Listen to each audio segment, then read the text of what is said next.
শুনতে পারবেন না, আপনি বলতেও পারবেন না, কারণ আপনার জবান বন্ধ, আপনার কান বন্ধ, আপনার সব বন্ধ হয়ে গেছে, আপনি শুনতে পারবেন না। আপনি অঘরে আপনি তাকায়া থাকবেন, এই বুঝে আসবে কবরে যাওয়ার পর আপনি বলবেন, ও গো মালাকাল মউত আজরাইল, আমাকে দুনিয়ার বুকে যাওয়ার একবার সুযোগ দাও। বলবেন না না, দুনিয়ার বুকে যাওয়ার সুযোগ দেওয়া হবে না। এই জন্য আব্দুল কাদের জিলানীর মা আব্দুল কাদেরকে বুকে রেখে যদি এত সংস্পর্শ যদি হয়, ও মা তুমি কি পারবা না তোমার সন্তানকে বুকের মধ্যে রেখে পেটের মধ্যে রেখে কোরআন তেলাওয়াত করতে?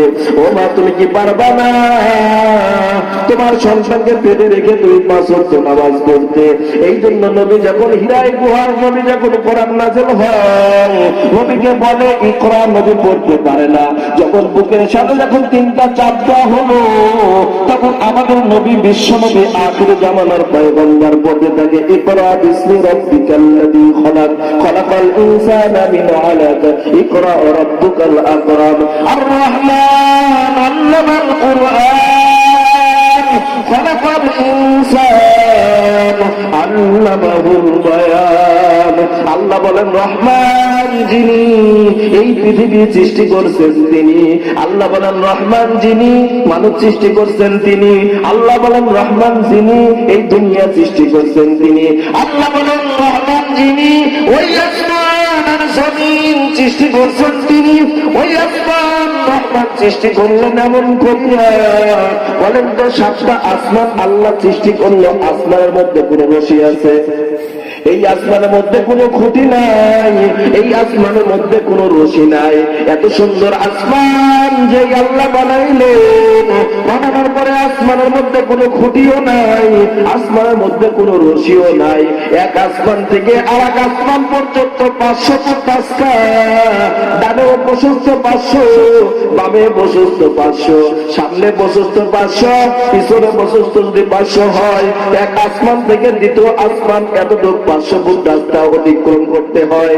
তারপরে দ্বিতীয় আসমান যদি এত প্রশস্ত হয়, বাংলার জমিনে কিছু নাস্তিক বেঈমান মুরতাদ আছে, কিছু মানুষ আছে, এরা বলে আল্লাহ আসমান বানাইছে, আসমান এবং জমিন বানাইছে, এই জমিনের মধ্যে আমরা সেজদা দেব কোন জায়গায়? একটা জায়গাও খুঁজে পাওয়া যায় না। এরা বলে সেজদা দেব কোন জায়গায়? একটা জায়গায় খুঁজে পাওয়া যায় না। এই জমিনে কিছু ভণ্ড পীর আছে, এমন পীর যারা পীর দাবি করে, অথচ পীরের কি অর্থ ও নিজেই জানে না। এই জমিনে ও বড় পীর হয়, পীর এমন পীরের ব্যবসা আছে আমাদের যে আপনার হয়তো জামালপুরে নেই, আমাদের সিরাজগঞ্জ আছে, কিন্তু এদের ব্যবসা হলো কি, যেই মার স্বামী নাই ওই মাকে মুরিদ বানায়, যেই বোনের স্বামী নাই ওই বোনকে মুরিদ বানায়, বানায় বলে আমরা রাত্রে বেলায় আমরা জিকির করি, জিকিরের নামে কিছুই না।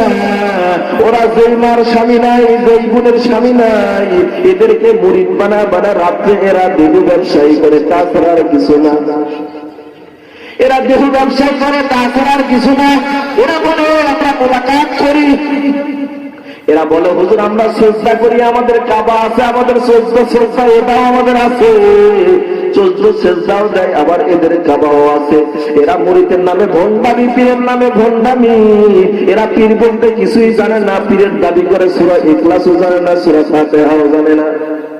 পীরের নামে দাবি করে সূরা ইখলাসও জানে না, সূরা ফাতিহাও জানে না। তাহলে এরা আবার কি পীর হলো, আর আবার কি মুরিদ আবার? এরাই তো সমাজ নষ্ট করতেছে। বাংলার জমিনে সমাজ নষ্ট করার কারণ হলো, এই ফেরকা দায় করার কারণ হলো এরাই। এরা মনে করে যে হুজুরা শরীয়ত বোঝে না, হুজুরা খালি শরীয়ত করা, হুজুরা মারফত বোঝে না। তাহলে শরীয়ত কাক কয়, মারফত কাক কয়, তরিকত কাক কয়, হকিকত কাক কয়? এরাই যদি না, হুজুরা যদি না জানে, যারা সূরা ফাতিহা জানে না, যারা সূরা ইখলাস জানে না, সারা জীবন ফিরি খেলো, এদের 14 গোষ্ঠী গেলে শরীয়ত মারফত বোঝে, এরা তো বোঝে। এদের ব্যবসা খালি একটাই, যে ব্যবসা মা বোনদেরকে মুরিদ বানাইয়া রাত্রে বেলায় নিয়ে যা বলে যে শোনো তো, বলে কি বলে নবীর কথায় একটা, বলে কি বলে তোমার কাছে কেউ যদি কোনো কিছু চায়, তাকে যদি না দাও সে কি বলে কষ্ট পায় না? বলে হ্যাঁ কষ্টই তো পায়। বলে তাহলে তোমার বাবা, তোমার একজন ভাই তোমার কাছে একটা জিনিস চাইলো, দিলে না কেন? সে তো কষ্ট পাইল। এখন মিয়া মানুষের মন তো একবার নরম, এ কিছুই বোঝে না। এ মনে করে হাই আমার গুরু বাবা কইতেছে ওর কাছে যাইবা, তাহলে গুরুর কথা না আসলে তো জান্নাত পাবো না। অনেক সময় ফতুয়া লাগায় যে মিয়া যে আমার মুরিদ মহিলা আছে এ যদি 100 জনের কাছে না যায় সে জান্নাত পাবে না। নাউজুবিল্লাহ জোরে কর। এদের ফতুয়া সারা জমিনের মধ্যে ফতুয়া খালি এটি। অবসর পরে নামাজ পড়ো, আমরা কি নামাজ পড়ি না? আমরা নামাজ পড়বো একদিন, ওই একদিন পরে ওই একদিন আসার আগে মালাকার মতো আজরাইল আসে, কি অবস্থা হবে? এই জন্য মুসলমান ভাইয়েরা আমার আলোচনা ছিল জালিকাল কিতাবুল লা রাইবা ফীহি, জালিকা মানে দূরে আসলে সারা অনেক দূর বোঝায়। আল্লাহ পাক রব্বুল আলামিন বলেন জালিকাল কিতাবুল লা রাইবা ফীহি, এটা ওই কিতাব যেই কিতাবের মধ্যে কোনো ভুল নাই, কোনো সন্দেহ নাই। তাহলে বলেন তো এই কিতাবের মধ্যে কোনো ভুল আছে? কোরআনের মধ্যে কোনো ভুল আছে? কোরআনের মধ্যে কোনো সন্দেহ আছে? ওরা যে বলে কোরআন আমরা পড়তে জানি না, ওই প্রিয়টা বলে আমরা কোরআন জানি, আমরা কোরআন মানি, আমরা কোরআন পড়ি। ওদের কাছে 30 পারা জহেরিয়া 30 পারা বাতিনিও বলে ওদের কাছে আছে। তাহলে বলেন তো জহেরি যদি না জানে বাতিনি কর বাপের ক্ষমতা আছে পড়ার? ওরা তো বলে আমাদের কাছে জহেরি আছে বাতিনিও আছে। তাহলে জহেরি যেটা প্রকাশ করা হয় যেই কোরআন কথার কোরআন, এই কোরআন যদি আপনি দেখে পড়তে না পারে, তাই 30 পারা বাতিনি আছে ওর বাবা নাযিল করছে নাকি ওর বাবা ওকে পড়ায়? ওরাই সমাজের মধ্যে বড় ফিতনা, বড় ফিতনা। ওরাই সমাজকে আজকে নষ্ট করে দিল, সমাজকে আজকে শেষ করে দিল। এই জন্য বুঝাইতে চাইছিলাম বাবা, এই কোরআনটা আল্লাহ বুঝাইছে, এই কিতাবের মধ্যে কোনো সন্দেহ নাই, কোনো ভয় নাই, কোনো কিছু নাই। আল্লাহর পয়গম্বর আখিরি জামানার নবী বিশ্ব নবী মুহাম্মদুর রাসূলুল্লাহ সাল্লাল্লাহু আলাইহি ওয়াসাল্লামের প্রতি যখন কোরআন নাযিল হলেন, বিশ্ব নবীর প্রতি কোরআন নাযিল হওয়ার পরে নবী যখন মানুষদেরকে কালেমার দাওয়াত দেয়, আবু জেহেল উতবা সাইবা মুগিরা ডাক দেয়, বলে তোমরা শোনো, ওই যে একটা জাদুকর মুহাম্মদকে দেখা যায়, ওই মুহাম্মদের যদি তোমরা কাছে যাও তাহলে তোমাদেরকে জাদু করবে। ওই মুহাম্মদের কথা শুনলে তোমাদের মনের মধ্যে পরিবর্তন হয়ে যাবে, ওই মুহাম্মদের কথা শুনলে তোমাদের দিলের মধ্যে পরিবর্তন হয়ে যাবে। অথচ আল্লাহর পয়গম্বর কোরআনে কারিমের মধ্যে বলেন আল্লাহু ওয়ালিয়্যুল্লাযীনা আমানু ইখরিজুহুম মিনাজ যুলুমাতি ইলান নূর।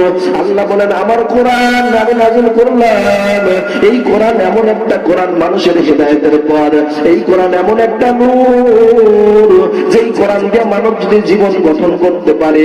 আমি আল্লাহ সাক্ষী দিলাম, এই কোরআন মানার কারণে, এই কোরআনকে তার দিলের মধ্যে সেট করার কারণে কঠিন কাল কিয়ামতের ময়দানে ওই বিশাল রোজে মাসহার যেদিন শুরু হয়ে যাবে, যেই দিন কিয়ামত শুরু হয়ে যাবে, ওই দিন মানুষের সামনে বাবা বা ছেলের পরিচয় দিবে না, ছেলে বাবার পরিচয় দিবে না।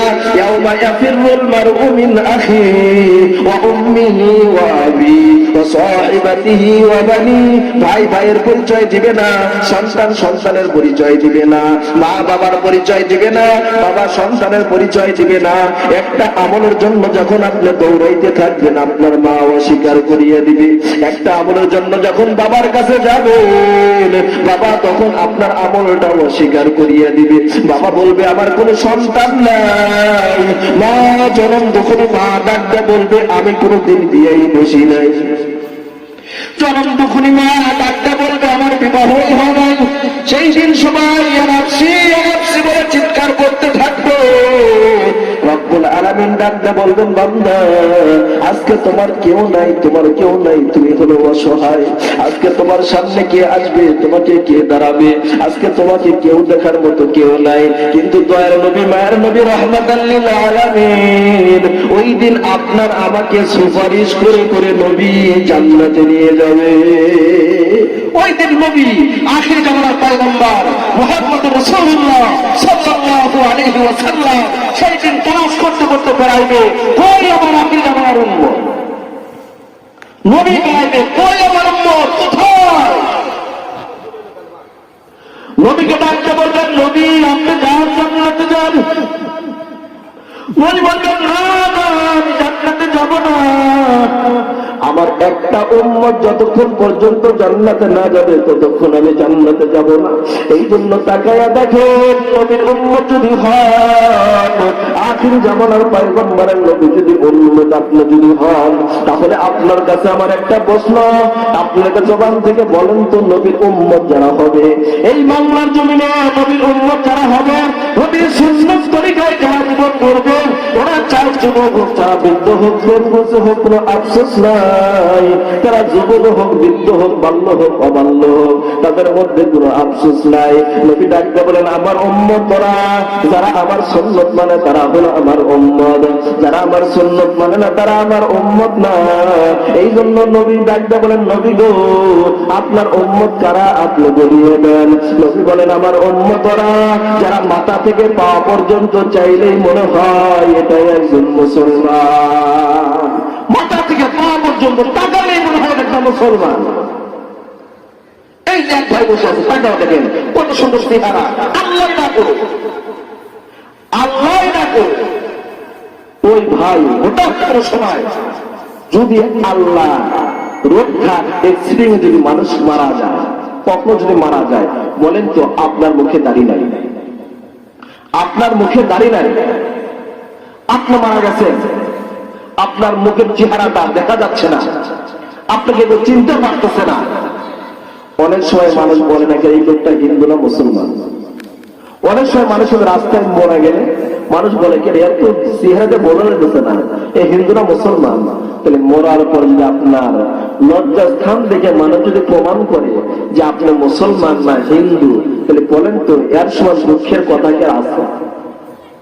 একটা মুসলমান মারা যাওয়ার পর যদি মানুষ প্রমাণ করে, কাপড় উঠা দিলে আপনি প্রমাণ করে এটা মুসলমান নাকি? মুসলমানি বুয়াদগারদান নেহাদান, মুসলমানি বুয়াদগারদান নেহাদান, এনানে খোদ বাদস্তে খাজাদাদান, এনানে খোদ বাদস্তে খাজাদাদান। মুসলমান ভাইয়েরা আমার, শুধু গরু খাওয়ার নাম মুসলমান না, শুধু 12 রবিউল আউয়াল মসজিদে যা জিলাপি খাওয়ার নাম মুসলমান না, শুধু শুক্রবারের দিন মসজিদে যাইয়া জিলাপি খাবে তার নাম মুসলমান না। মুসলমান নাম হলো ওর যেই মুসলমানের গায়ের মধ্যে আছে জুব্বা, যেই মুসলমানের গায়ের মধ্যে আছে পাঞ্জাবি, যেই মুসলমানের মুখের মধ্যে আছে নবীর দাড়ি, ওইটাই হলো পাক্কা একজন মুসলমান।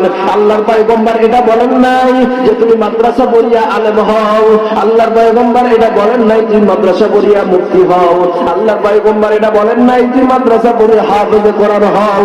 আল্লাহর পয়গম্বর বলছেন, বান্দা তুমি আমার উম্মত হও, ইসলাম সম্পর্কে এতটুকু জ্ঞান অর্জন করো যতটুকু অর্জন করলে তুমি সুন্নাত সম্পর্কে বোঝো, এতটুকু জ্ঞান অর্জন করো যতটুকু জ্ঞান অর্জন করলে তুমি হারাম হালাল সম্পর্কে বোঝো, এতটুকু জ্ঞান সম্পর্কে অর্জন করো যতটুকু জ্ঞান অর্জন করলে তোমার বিবি বাচ্চার সন্তানকে পর্দায় রাখতে পারো, এতটুকু জ্ঞান সম্পর্কে অর্জন করো যতটুকু জ্ঞান অর্জন করলে তোমার আত্মীয় স্বজন তোমার জবান থেকে, তোমার হাতের থেকে, পা থেকে, অঙ্গ পতঙ্গ থেকে যেন কোনো মুসলমান কষ্ট না পায়, এতটুকু জ্ঞান তুমি অর্জন করো। সর্বোত্তম ওই ব্যক্তি যেই ব্যক্তি মানুষকে কোরআন শিক্ষা দেয়, কোরআন শেখে এবং অপরকে কোরআন শিক্ষা দেয়, সেই হলো সর্বোত্তম ব্যক্তি। এখন বলেন, আমরা মাদ্রাসা পড়ছি, অনেক মানুষ মনে করে হুজুররা মাদ্রাসা পড়ে, সলফল মাদ্রাসা পড়াইলে কি হবে, সলরা তো হুজুরা তো ভিক্ষা করে খায়, হুজুরা ভিক্ষা করে, হুজুরা ভাত পায় না। আপনাদের কথা এটা মানি, হুজুরা ভাত পায় না কিন্তু হুজুরা ভাত খায় না।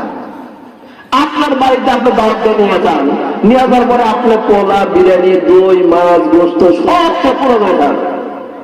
এখন হুজুর চিন্তা করে যদি ভাত খেবার যায় তাহলে পোলা খাওয়া যাবে না, পোলা যদি বেশি খাই দই খাওয়া যাবে না, দই যদি বেশি খাই মিষ্টি খাওয়া যাবে না।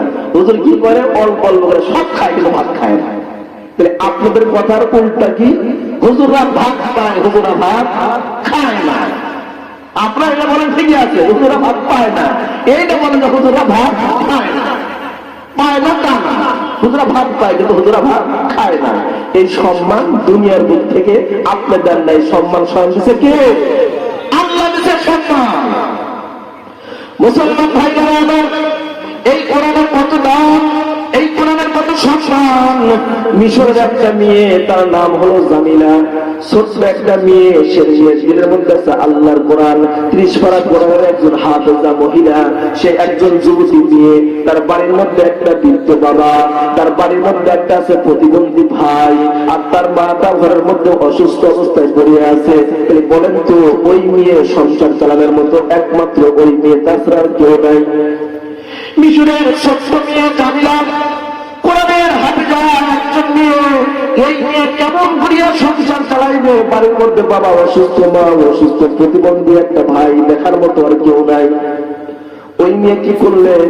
সকালবেলা কোরআন তেলাওয়াত করিয়া বোরকা পরিয়া জঙ্গলের মধ্যে যায়, কাঠগুলো কেটে কেটে কেটে কেটে মিশরের মধ্যে বাজারের মধ্যে বিক্রি করার জন্য নিয়ে গেলেন। একদিন, 2 দিন, 3 দিন বিক্রি করতে করতে করতে করতে মিশরের বাদশার ওখানে ডাকতে বলে, হাইরে আশ্চর্য বিষয়, এই বাজারের মধ্যে তো এমন সুন্দর কোন মেয়ে কোনদিন তো আসে না।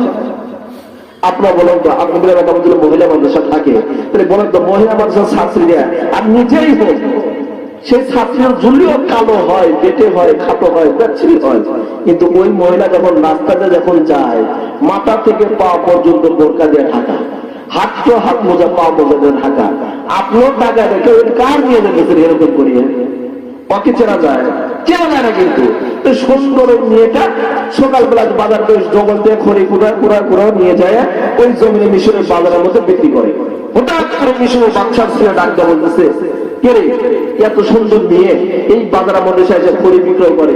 এই যা, কালকে এই মেয়ে আসলে ওই খড়ির দাম কত, দাম হিসাব করিয়ে ওই মেয়েটাকে আমার কামরায় নিয়ে আসবে। পরের দিন সকালবেলা ওই মেয়ে খড়ি জোগাড় করিয়া করিয়া নিয়ে বিকালবেলা যখন বাজারে নিয়ে গেছে, যাওয়ার পরে তার রাজা প্রজার কামলাগুলো ডাকতে বলছে, বোন বলে কি? বলে তোমার খড়ির দাম কত?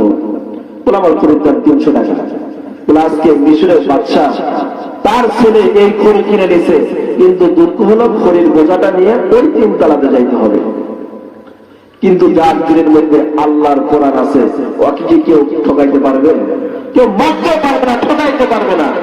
মিশরের ছোট্ট মেয়ে, ওই কোরআন বুকের মধ্যে আছে, ওই মেয়ে খড়ির বোঝাটা নিয়ে মেয়ে সিঁড়ি 3 তলা উঠতে পারে না, উঠতে উঠতে উঠতে তো ওটা আর আল্লাহর নাম আল্লাহ। এই 3 তলা আমাকে নিয়ে যেতেছে, আমার কোথালে কি যে আছে, আল্লাহ আমাকে কি যে করবে, আল্লাহ আমাকে কে বাঁচাবে? আমাকে বাঁচানোর মতো কেউ নাই।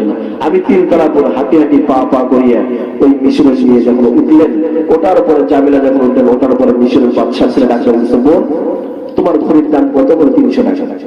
300 টাকা আসছে, আমি 3000 টাকা দেব, কিন্তু তোমার কাছে শর্ত হলো একটা, আজকে রাতের জন্য তুমি আমার কাছে থেকে যাও।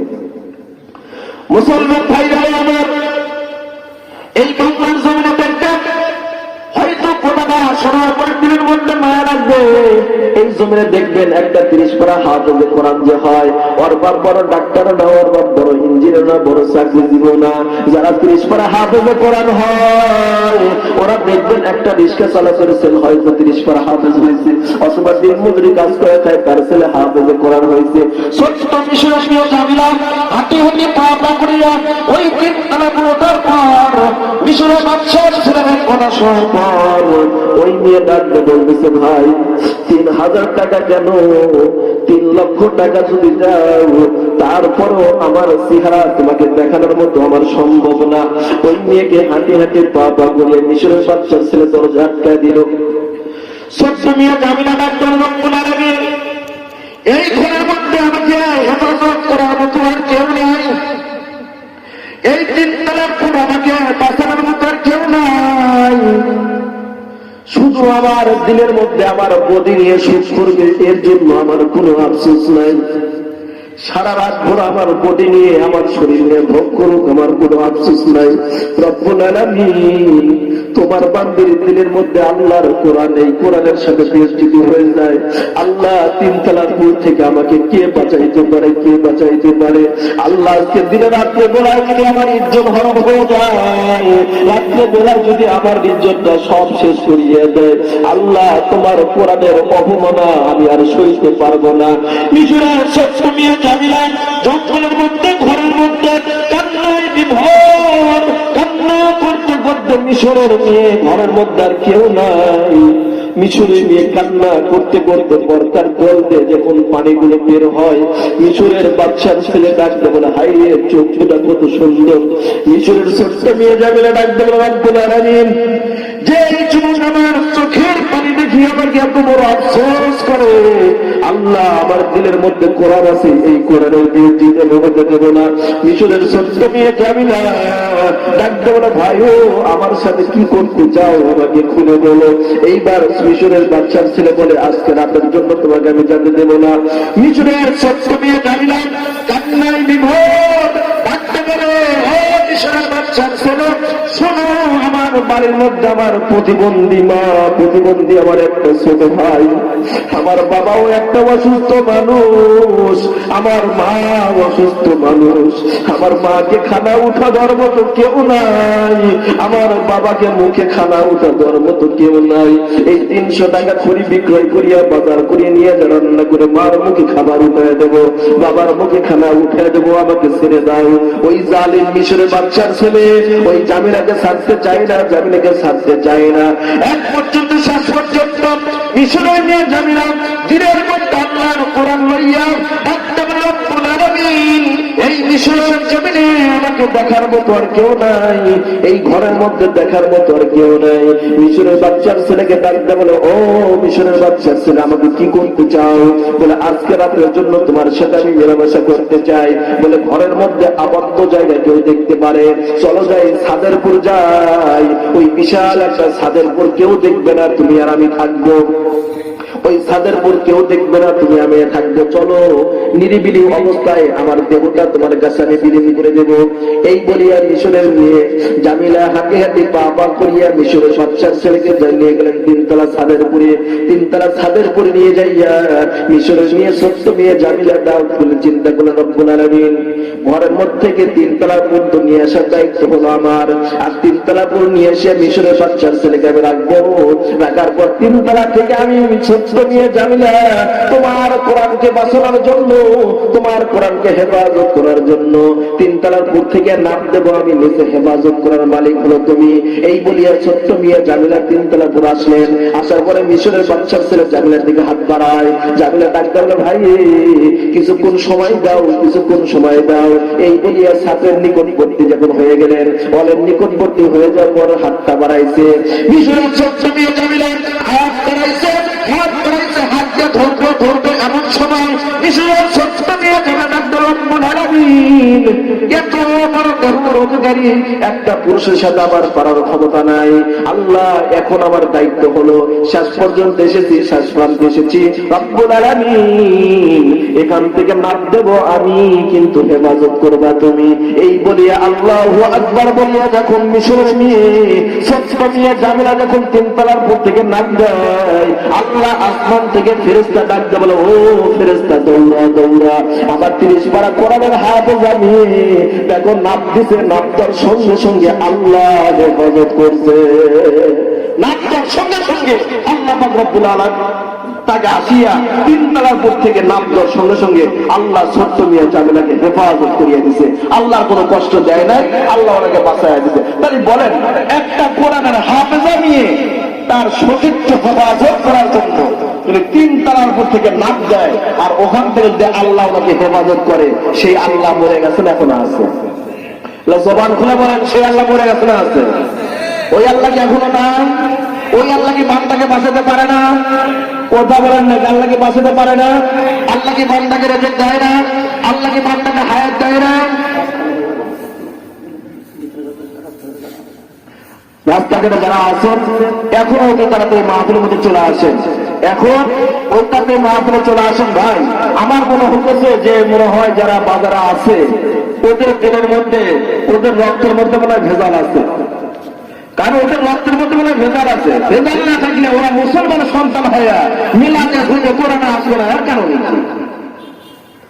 12 মাসে হিন্দুদের 13 পূজা হয়, তারপর বলেন তো ওইখানে মন্দিরে মানুষের অভাব হয়? অভাব হয়? অভাব হয় না।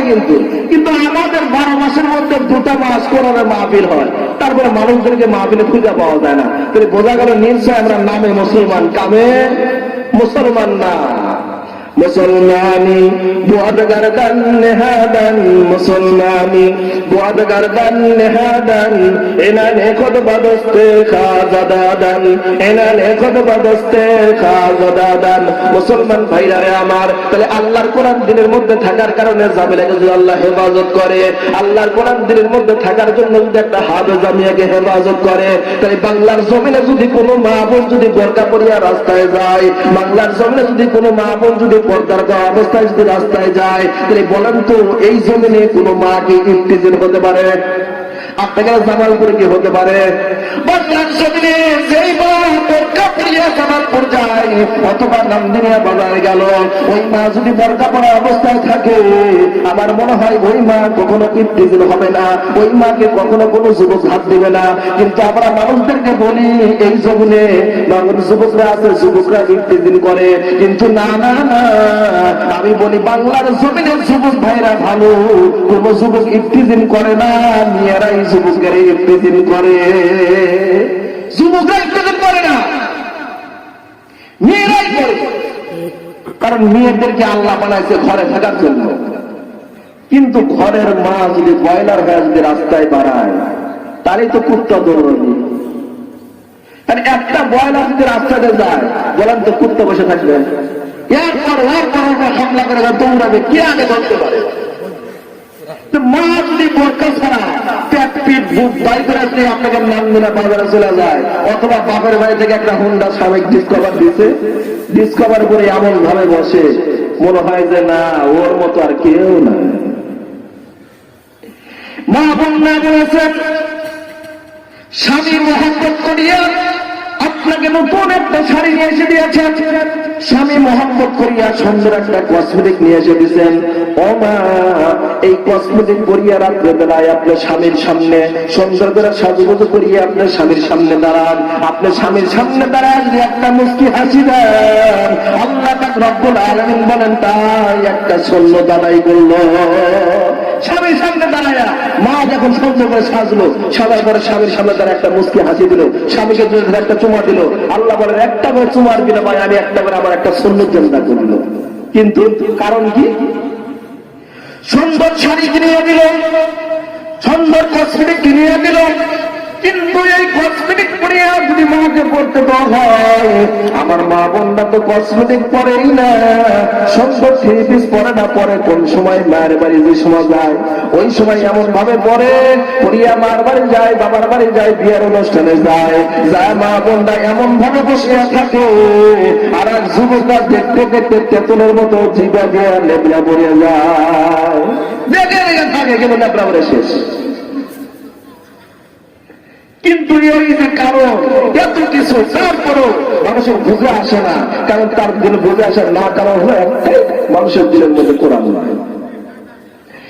এই জন্য বিশ্বনবী আখিরি জামানার পয়গম্বর হযরত মুহাম্মদ রাসূলুল্লাহ সাল্লাল্লাহু আলাইহি ওয়াসাল্লাম আখিরি জামানার পয়গম্বর যখন নবুয়ত পেলেন, হযরত খাদিজাতুল কুবরা রাদিয়াল্লাহু তাআলা একজন বিবাহ করলেন।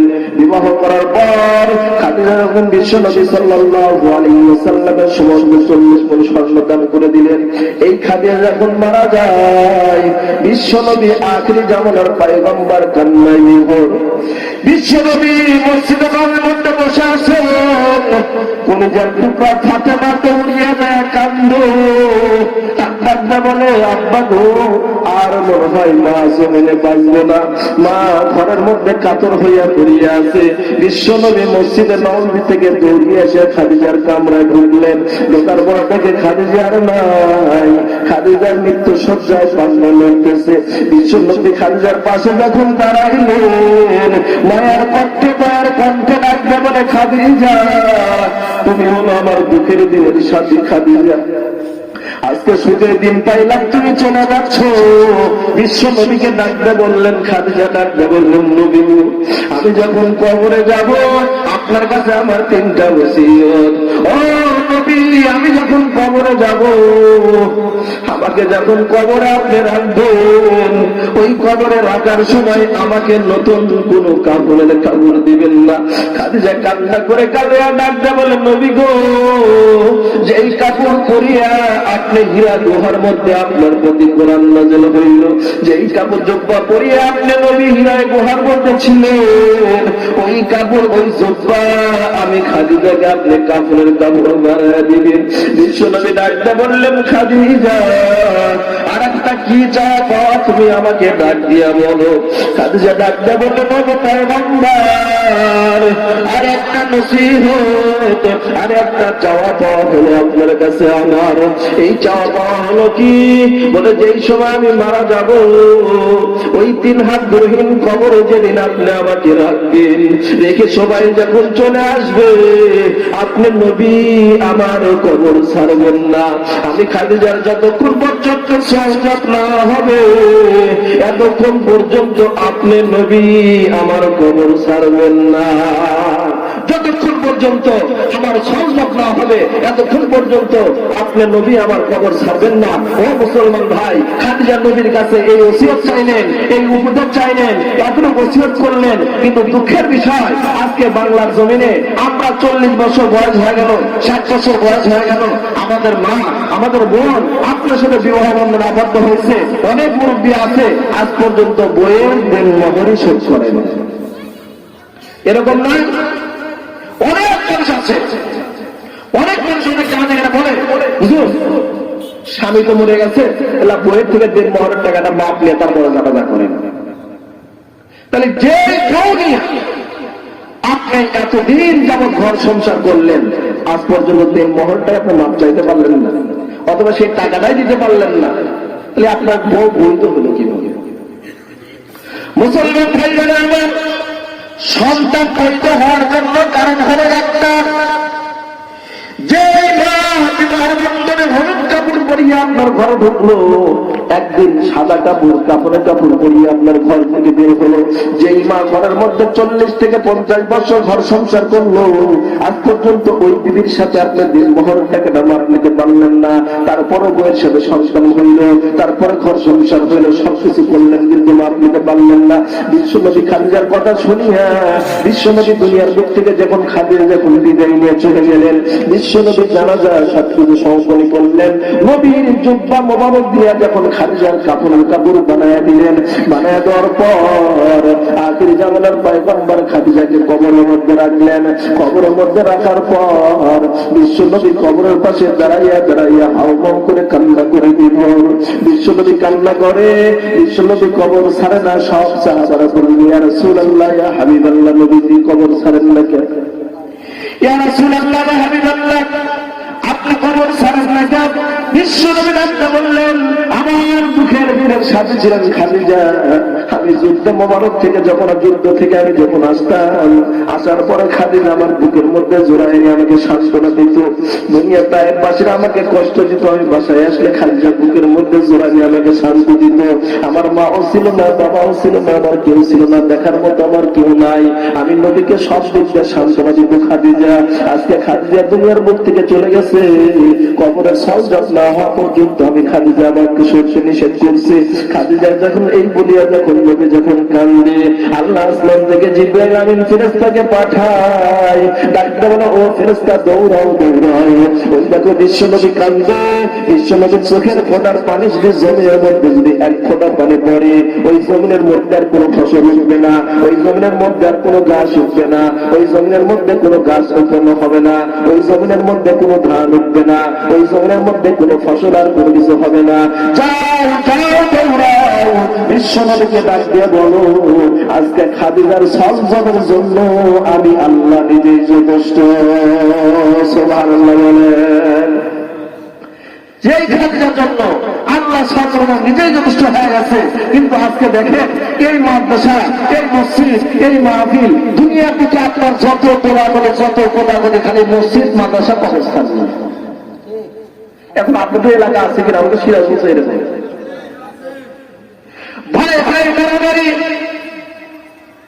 বড় ভাইয়ের সাথে ভাই মারামারি, কোন কিছু বাধা নাই, কিন্তু আসে বাধা কোন জায়গায়? আমার বড় ভাইয়ের সাথে ছোট ভাইয়ের বাড়াবাড়ি কারণ হলো একটাই, আসে কোন জায়গায় হিট করে? বড় ভাই কবরস্থানের সভাপতি, ছোট ভাইয়ের সাথে মারামারি, ওই ছোট ভাই আর এক দল দেওয়া ওর বাদ দেওয়া কবরস্থানের টাকা মেরে খাইছে। গ্রামের মধ্যে দুই দল হয়ে গেল, মসজিদ নিয়ে মারামারি। কি কারণ কি? বলে বড় ভাই সেক্রেটারি, ছোট ভাইকে সেক্রেটারি দেয় নাই, ওর কি যোগ্যতা আছে? ওর সবার যোগ্যতাই বেশি, আমার দিল না কে? ওর বাদ দিয়ে দোলাদলি শুরু দুই দল। সব জায়গা এক কারণ, মানুষ নরম জায়গায় আঘাত করে। নরম জায়গা কোনটা? সেটা হলো মসজিদ, মাদ্রাসা, কবরস্থান। এর তো কেউ নাই, এর বাড়িও নাই, ঘরও নাই, কিচ্ছু নাই, অসহায়। এই খামি মাদ্রাসাগুলো যা আছে, বলেন তো কোন মানুষের বাপ মাও আছে? কোন মানুষের বাপ মা নাই? কোন মানুষের বাপ মাও কেন জনগণ? কোন মানুষের বাপ মা জনগণ। এদের টাকা, এদের পয়সা, এদের বুদ্ধি, এদের শ্রম দ্বারাই মাদ্রাসাগুলো প্রতিষ্ঠিত। এদের টাকার দ্বারা, এদের অর্থের দ্বারা, এদের শ্রমের দ্বারা, এর দ্বারা করে মাদ্রাসাগুলো প্রতিষ্ঠিত। কিন্তু যেই সময় বাতি ঝুলা ওঠে, ফুল গাছ গাছছেন, ফল গাছ গাছছেন, গাছে ফল আসছে, কিন্তু ওই সময় আপনি ওই ফল আর খাতে পারলেন। যে লোকটা মাথা থেকে পা পর্যন্ত পরিশ্রম করে এই মাদ্রাসা করলো, মাদ্রাসা বড় হয়ে গেছে, ওই যে দোলাদলি শুরু করে, কি ওই সেক্রেটারি সভাপতি বাদ দাও, ও লাখ লাখ টাকা রেখেছে, কিন্তু ওর ঘর বাড়ি সব করে মাদ্রাসা গোছা দিয়া ওস্তাদদেরকে সব কিছু করে দিল, পাকার ভালো লাগে না। ও বা আর একজন এসে বসলো, ওই যে মুরব্বী বলে, মানুষের মুরব্বীর একটা ভাষায় কথা বলছে, কিরকম ভাষায়? যে আগের বউ চাল খাইছে, এর ধানই খায়। আগে তো চুরিওয়ার ব্যবস্থা পাশে যে আসে, এ একবারে মাদ্রাসা বন্ধ করে দিয়ে চলে আসে, এর চালাবার পারে না। কমই মানুষের হালাত গুলো হয়েছে আজকে এরকম, কারণ জনগণ যে বাপ মাও, আর বাপ মা হওয়ার কারণে এরা নরম জায়গায় এসে আঘাত করে, আর এই আঘাত করার কারণে এই প্রতিষ্ঠানগুলো আজকে শেষ হয়ে যাচ্ছে। অথচ চিন্তা করে দেখবেন, সেরাগেরা কে ইজ্জত বারো ফরোজাত, সেরাগেরা কে ইজ্জত বারো ফরোজাত, কাছে কাস্টম জোনাদরি শ্বাস ফরোজাত, কাছে কাস্টম জোনাদরি শ্বাস ফরোজাত। মুসলমান ভাইরা আমার, ইসলামের বাতি টিপ টিপ করে জ্বলতেই থাকবে, মাদ্রাসার মধ্যে কোরআনের তালিম চলতেই থাকবে, মসজিদের মধ্যে আল্লাহু আকবার আযান ধ্বনি চলতেই থাকবে। যত আস্তিক আর নাস্তিক, যত বেঈমান বলেন, বাংলার জমিনে যত মুনাফিকি বলেন না কেন, মুসলমানের নামে যত মুনাফিকি বলেন না কেন, এরা যত শত্রুতাই করুক না কেন, শত্রুতা করতে করতে মহল্লার মধ্যে মসজিদ চারটা হবে, কিন্তু বন্ধ হবে না। আপনারা মারামারি কোটাকুটি করবেন, মসজিদ একটা আছে আর একটা হয়ে যাবে, তাহলে বলেন তো কোটাকুটি লাভালাভি করে লাভ কি? এই ইসলামের বাতি নিবন্ধে পারবেন না। এই বাতি জ্বলবে জ্বলবে জ্বলবে, টিপ টিপ করে জ্বলতেই থাকবে, এই বাতি কখনো নিভবে না। বিশ্বনবী আখিরি জামানার পয়গম্বর মুহাম্মদ রাসূলুল্লাহ সাল্লাল্লাহু আলাইহি ওয়াসাল্লাম হযরত ফাতেমা রাদিয়াল্লাহু তাআলা আনহাকে বিবাহ দিয়েছিলেন কার সাথে বলেন তো? আপনারা জান বলতে পারবেন? হযরত ফাতেমাকে বিবাহ দিলেন হযরত আলীর সাথে। বলেন তো আলী ধনী না গরিব? আলী এত গরিব ছিলেন, এত অসহায় ছিলেন, আলীর বাড়িতে কখনো কোনো কিছু এমন সময় আছে 3 দিন পর্যন্ত অনাহার, 4 দিন পর্যন্ত অনাহার, 7 দিন পর্যন্ত অনাহার।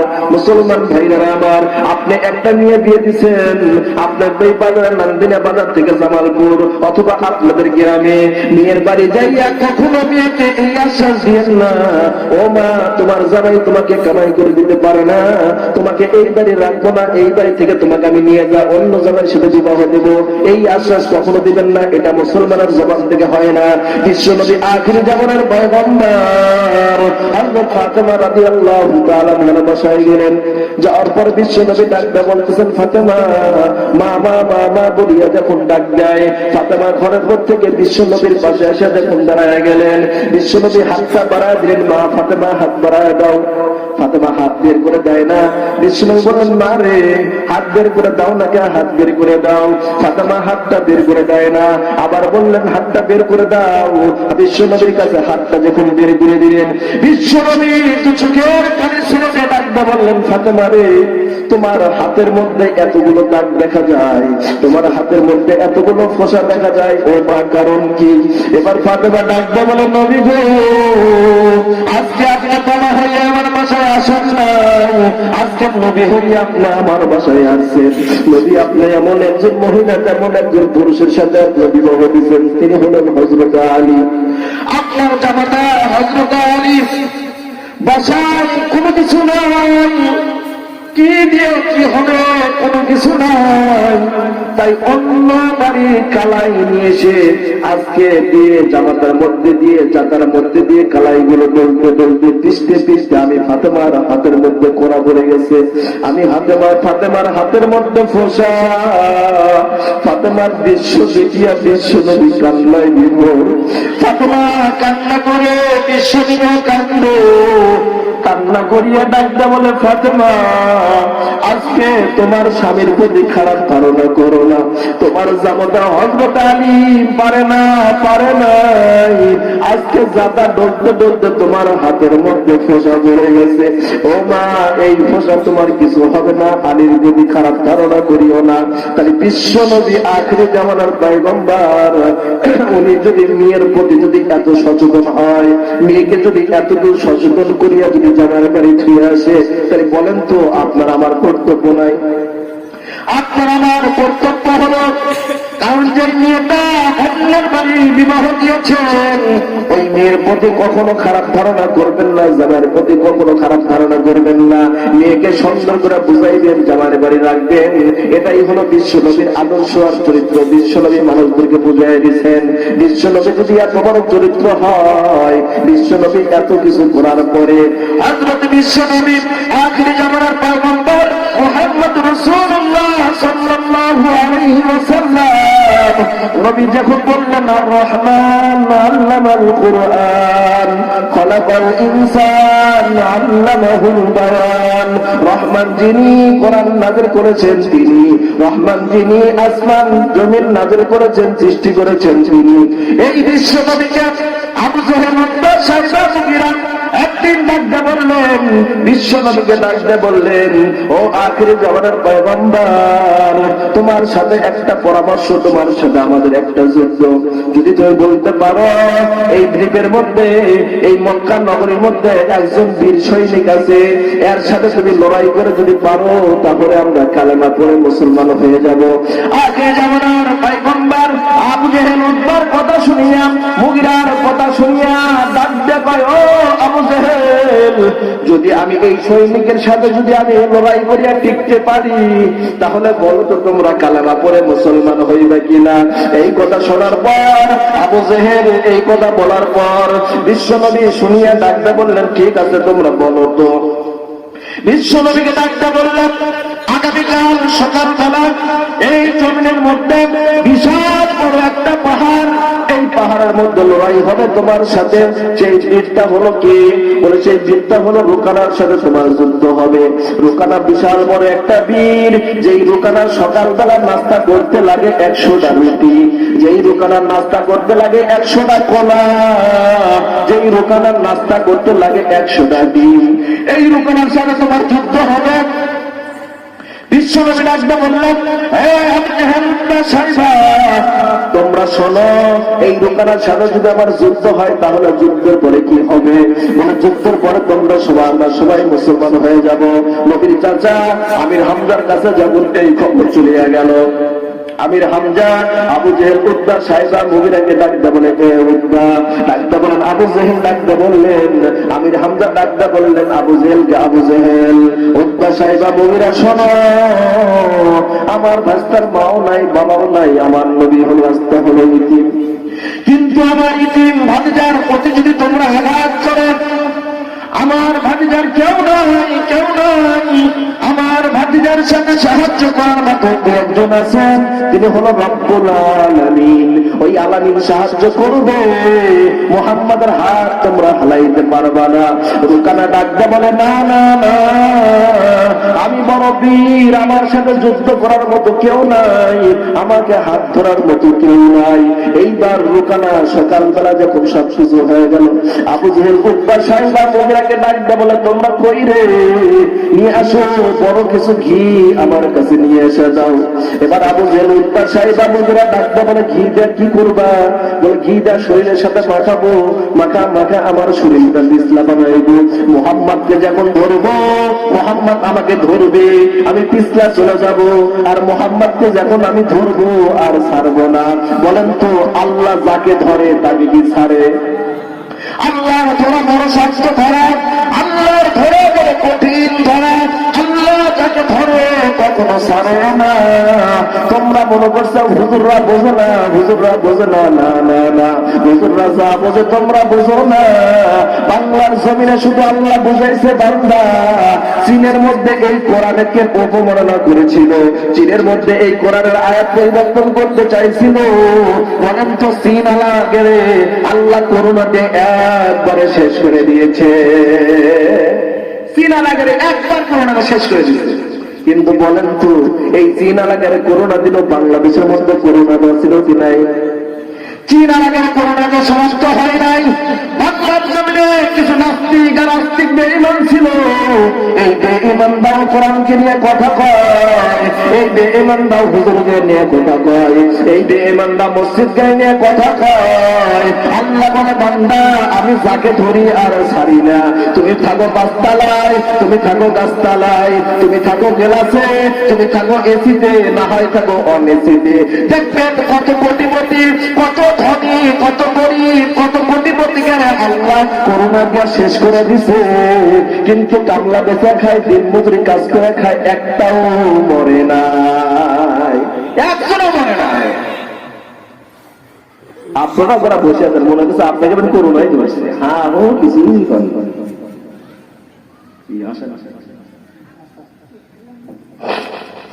এই জন্য হ্যালো